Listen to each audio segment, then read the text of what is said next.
El envejecimiento es considerado por algunos especialistas como un problema nacional que requiere de una atención inmediata. Sin embargo, uno de los problemas principales asociados a este fenómeno demográfico tiene que ver con el actual sistema de pensiones, haciendo la búsqueda de soluciones y políticas públicas eficientes mucho más complejo y proyectado a largo plazo. Hoy vamos a charlar con un especialista del COLEF que ha estudiado estos temas desde hace mucho tiempo. Esto es Diálogos desde la Frontera. Acompáñenme.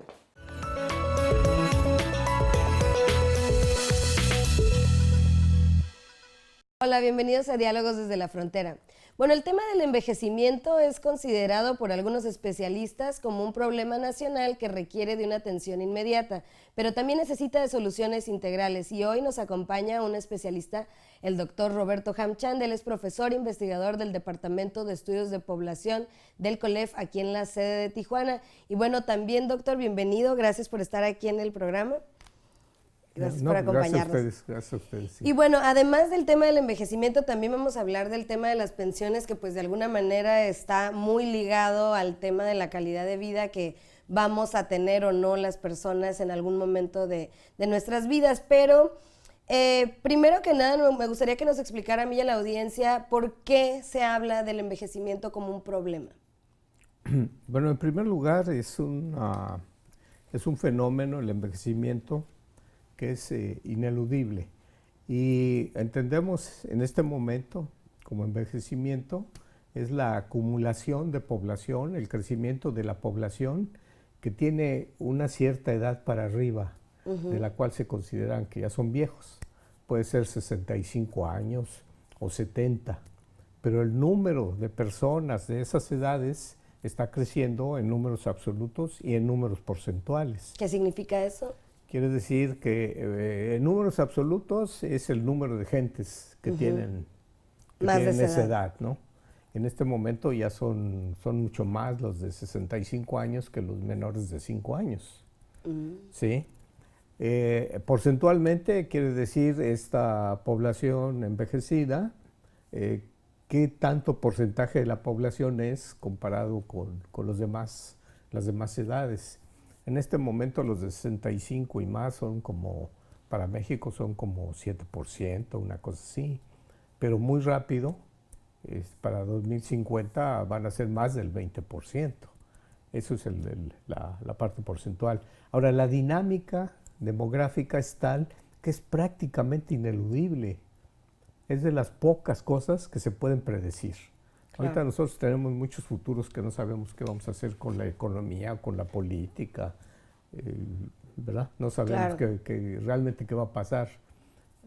Hay incertidumbre de qué quiero hacer, cómo hacerlo, pero el envejecimiento no, ese viene, va a pasar. Demográfico viene tal cual, sí. Ahora, ¿pero por qué se considera un problema nacional? ¿Qué está pasando?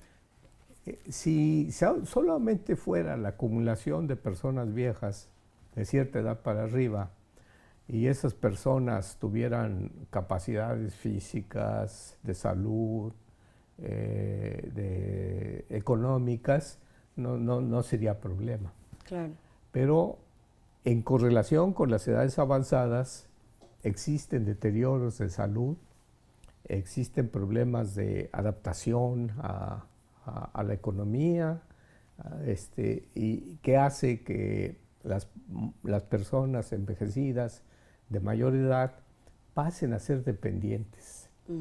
Y la dependencia puede ser económica porque ya no pueden trabajar, ¿sí?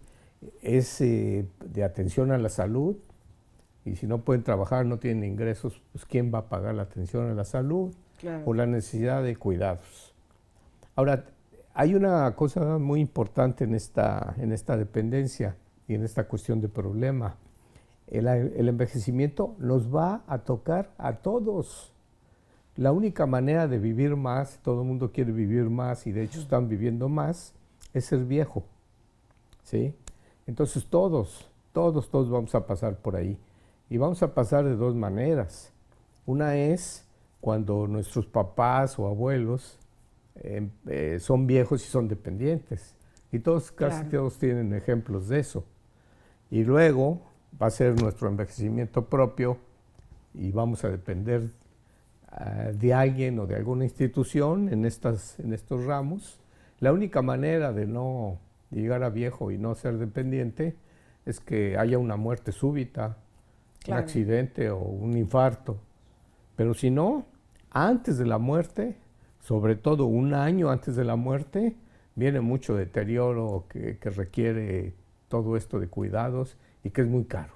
Por eso es un problema nacional. Claro, porque en ese sentido, ¿cuáles considera que son como los principales elementos de esta problemática? El tema de salud, el tema económico y el tema de cuidado. Pero por un lado estos tres factores pues están asociados a un montón de otras variables, por ejemplo, la economía del país, hablábamos del sistema de pensiones, pero para usted, ¿cuál es como el problema principal al que nos estamos enfrentando como población en este sentido? Mire, los tres son importantes, son interdependientes, ¿verdad?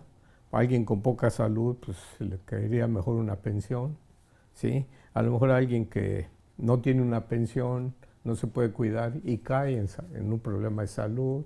Todas esas cosas a lo mejor afectan a la familia, y la familia tiene una dinámica demográfica de cada vez menos descendientes, entonces cada vez hay menos hijos y nietos, y también hay progresos en el asunto de la sobrevivencia, y cada día hay más abuelos y bisabuelos, y padres envejecidos también. Claro. ¿Sí? Entonces todo eso hace que el factor de la dependencia crezca mucho. Ahora, de todos esos problemas, en la comunicación pública, el que más, casi el único que sale, es el de las pensiones. Y sale porque el sistema de pensiones se creó de tal manera que es impagable. En las condiciones actuales económicas del país, es un sistema que no se puede pagar. Los compromisos que se adquirieron simplemente no se pueden pagar. Claro. Ese es uno, sí. Ahora vamos a hacer una pequeña pausa y ahorita que regresemos quiero retomar esta parte de las pensiones porque pues claro, si uno llega viejo lo que esperaría es tener la seguridad económica para vivir mejor, pero al parecer no es el escenario al que estamos. Vamos a hacer una pequeña pausa, no se vayan, ya regresamos, estamos en Diálogos desde la Frontera. Bienvenidos de regreso a Diálogos desde la Frontera. Si apenas nos están sintonizando, estamos platicando con el doctor Roberto Ham. Él es especialista del Departamento de Estudios de Población del COLEF y estamos platicando sobre el envejecimiento y sobre el sistema de pensiones. Doctor, justamente antes de irnos nos hablaba del sistema de pensiones, que es un factor pues clave en lo que pueda pasar o no con las personas y bueno, los y las adultos mayores en este país. Y hablaba de un término que pues es algo pues que da un poco de temor, la palabra impagable. Decía que las pensiones actualmente en México son impagables. ¿Qué significa? ¿Qué quiere decir esto? Mire, esto tendría que tener algunos tecnicismos. Un programa de pensiones es un compromiso a largo plazo. ¿Sí?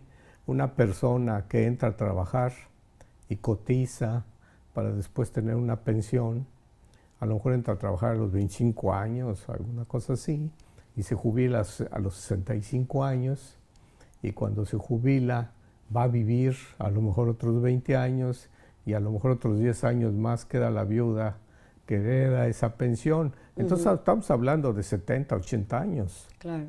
Entonces las previsiones tienen que ser a largo plazo siempre, siempre, siempre. Ahora, ha sucedido, para hacer todo eso es lo que llaman las estimaciones, las valoraciones actuariales. Los actuarios eso es lo que calculan, son la matemática financiera de todo esto. Okay. ¿Sí? Cuando se creó el Seguro Social, el Instituto Mexicano del Seguro Social, se calculó con base a las aportaciones que se tendrían que hacer y los compromisos que se iban a tener de pensiones y de salud. Desde el principio se otorgaron más beneficios que los que se calcularon para ese sistema, ¿sí? Se incluía toda la familia para la salud y luego en el camino se agregaron nuevos beneficios. Que era esto de que uno puede dar de alta a sus dependientes, etcétera. Y todo eso se hizo sin aumentar las cuotas ni volver a tomar en cuenta otras evaluaciones actuariales. Siempre se hizo. Entonces, se tardaron mucho tiempo en hacerlo. Debo decir que yo estaba, en algún momento fui actuario del Seguro Social y del ISSSTE, y ahí veíamos ese tipo de cosas, ¿no? En los años 70 la cuota del 6% que había del Seguro Social ya debía ser el 12%, y para los 90, los 80 ya debía ser el 20%, y seguía la misma. Entonces no hay la equivalencia actuarial. De alguna manera se fue retrasando este proceso, ¿por qué razones? No, simplemente corporativistas, políticas. Eso es un sistema que, bueno, se puede presumir de que da beneficios, y parte sobre todo de la cuestión electoral se basa en ese tipo de cosas. Ahora, el asunto no está también en que no se pagaba lo que se iba a hacer, sino que se otorgaron otros beneficios y se incrementaron beneficios, algunos muy fuertes. Los trabajadores del Seguro Social empezaron teniendo un sistema de pensión igual a los demás, pero pronto se dijo que no, que iba a ser el doble de la pensión, y pronto se dijo que no, que iba a ser cuando cumplieran 30 años de antigüedad o 28 años las mujeres, sin importar la edad, y otras empresas como Petróleos Mexicanos, la Comisión Federal de Electricidad, otorgan beneficios mayores y mayores y mayores, pero sin las aportaciones. ¿Sí? Entonces, de alguna manera, este es dinero que está poniendo el gobierno, digamos, para hacer esto, pero ¿cómo se maneja? ¿Cómo lo están gestionando de manera que, pues, por lo que me comenta, pareciera estar rebasado? Mire, esta cosa del gobierno, esa es otra cuestión que hay que precisar. ¿El gobierno de dónde saca el dinero? No es el gobierno, son los contribuyentes. Claro. Son los contribuyentes. Pero la sensación de pedir y pedir, primero cuando empezaron los seguros sociales, no había jubilados. Entonces se juntaba dinero y ahí estaba mucho dinero. Y entonces la idea era, si tienes tanto, ¿por qué no me das a mí? Y bueno, por ese corporativismo, pues te lo doy para que ayudes a ciertas cosas, ¿no?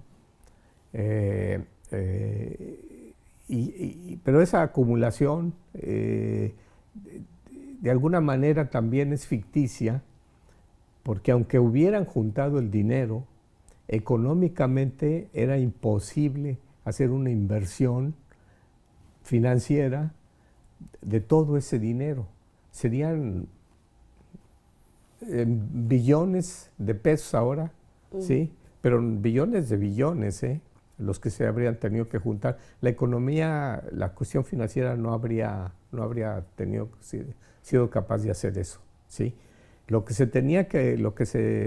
hace generalmente bien para garantizar pensiones es que las generaciones jóvenes reciban muy buena educación y muy buena salud, y con eso pasan a ser gentes productivas que, llegado el momento de que haya que sostener viejos, existe la producción para sostenerlos, y la equidad también tiene que estar ahí para poder exigir que se reparta esa producción también entre los viejos, ¿sí? Esos esquemas más o menos existen en los países nórdicos. En Japón está empezando a fallar, ¿sí? Pero acá no lo tenemos.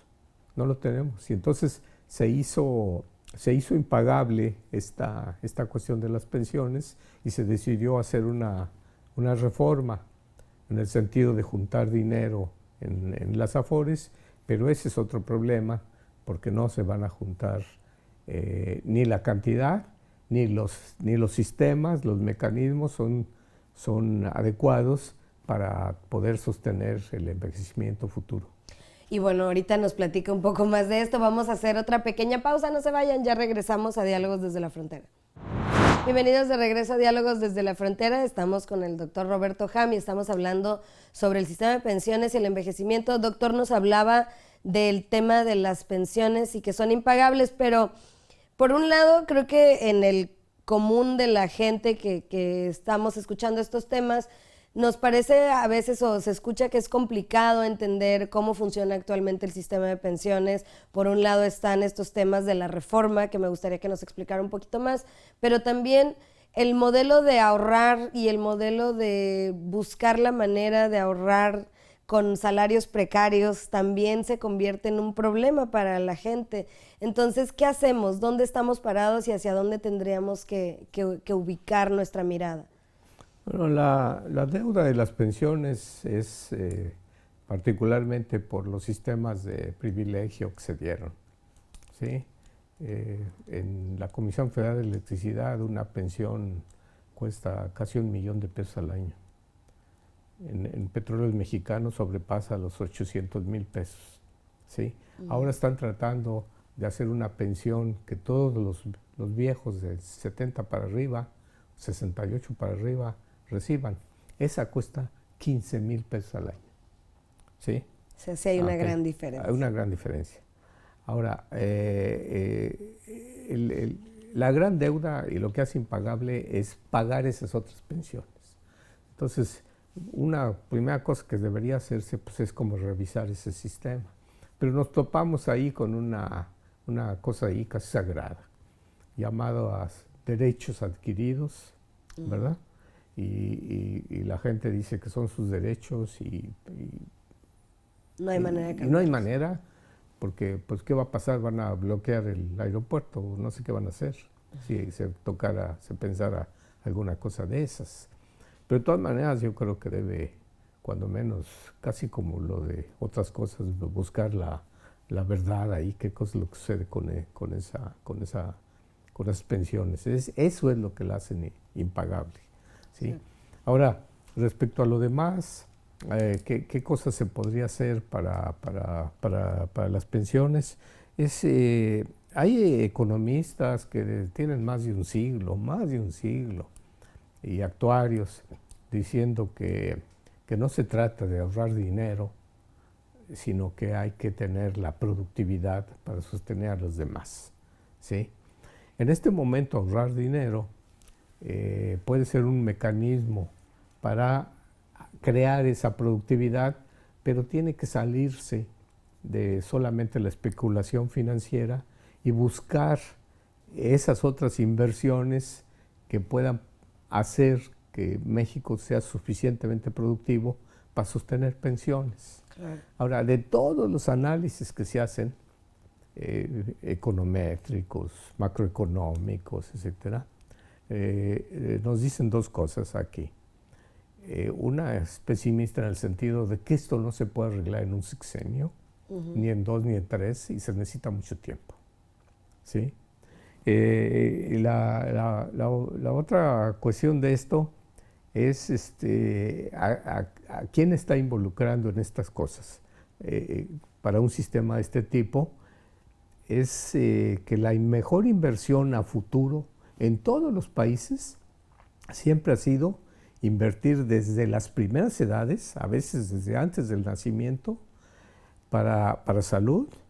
Y cuando ya está el bebé, empezar la educación y tener educación de calidad desde las primeras etapas. Al final eso hace que el país y la sociedad sea más productivo y más capaz de atender a los viejos. Eso, por ejemplo, un paradigma fue el de Japón.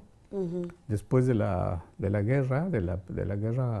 Segunda Guerra, muchos años se sacrificaron sin comer carne roja y sin tener muchos lujos para darle a salud y ya educación, ¿sí? Yo creo que una forma de ese tipo también la hizo China cuando tenía mano de obra muy barata y haciéndole cositas vendiendo cosas a todo el mundo hasta de mala calidad, pero en este momento ya son otra cosa, ya nos quieren vender otras cosas. Claro. Entonces la inversión en niños, adolescentes, en la juventud, es lo único que puede resolver el problema de las pensiones, pero a largo plazo. Y ni siquiera hemos empezado. Con esa parte. Con esa parte. Entonces, yo ahorita lo que haría es una llamada a los jóvenes, es la otra cosa, porque hay muchas condiciones sociales, económicas, políticas, y decirles que el problema de los viejos no es de los viejos, el problema de los viejos es problema de los jóvenes, porque son, primero, los que van a sostener a los viejos, y segundo, cuando lleguen a viejos, ojalá y la estructura haya cambiado. Económica y social y política ya esté adecuada para cuando lleguen a viejos. Así que si hay jóvenes, espero que haya jóvenes escuchando esta cuestión, pues sí, empiecen a exigir que todas esas cosas verdaderamente feas que están ahora y que no están mirando a futuro, están mirando a ver cómo le va, y siempre lo hacen, cómo le va el sexenio, para luego el siguiente sexenio y luego el siguiente sexenio. Ir viendo cómo les va. Pero no ven qué le pasa al país dentro de 4 o 5 sexenios, ¿no? Y en ese sentido, nada más, ya nos queda poco tiempo, pero nada más para concluir con esta reflexión, es, por un lado, que en los jóvenes, y bueno, también pensemos en las generaciones más chicas, en esto que hablaba de la inversión, pero ¿qué tenemos que hacer? Informarnos sobre el régimen en el que estamos cotizando, buscar la manera de incrementar nuestro ahorro voluntario. ¿Cuál sería al final como este último tip que nos podría compartir? Pues yo creo que tienen que pensar más en cuál es la estructura social y económica del país. Y ahora, si nos vemos en la cuestión del ahorro voluntario y esas cosas, en las condiciones actuales, pues no va a funcionar. No hace mucha diferencia. Yo creo que lo que hay que hacer es buscar, sí, que haya ahorro y eso, pero mejorar la aplicabilidad que se tiene de ese ahorro. En este momento ese dinero pasa al gobierno a través de CETES o bonos de gobierno y se gasta porque el gobierno tiene demasiadas cosas que gastar y entonces no existen los recursos. Existe dinero virtual inexistente. Está convertido en deuda pública que van a pagar los jóvenes. Y pues, entonces, pues, señores jóvenes, adelante, busquen, ayuden a la solución del problema de ustedes, no mío, yo ya me voy pronto. Pues muchas gracias, doctor, por haber venido. Le agradezco que haya venido a compartirnos estos momentos y estas cosas con nosotros. Bueno, pues gracias a ustedes por la invitación. Y bueno, también les comento que hace unas semanas el doctor Han presentó este tema precisamente en un seminario, el cual puede ser visto en nuestro canal de YouTube, donde nos encuentran como el COLEF. Y antes de irnos, les recuerdo que nos sigan en redes sociales, en Facebook y en Twitter, y también nos pueden escribir un correo electrónico a dialogosdesdelafrontera@colef.mx. Ahora sí, nos vemos en la próxima edición de Diálogos desde la Frontera. Hasta la próxima.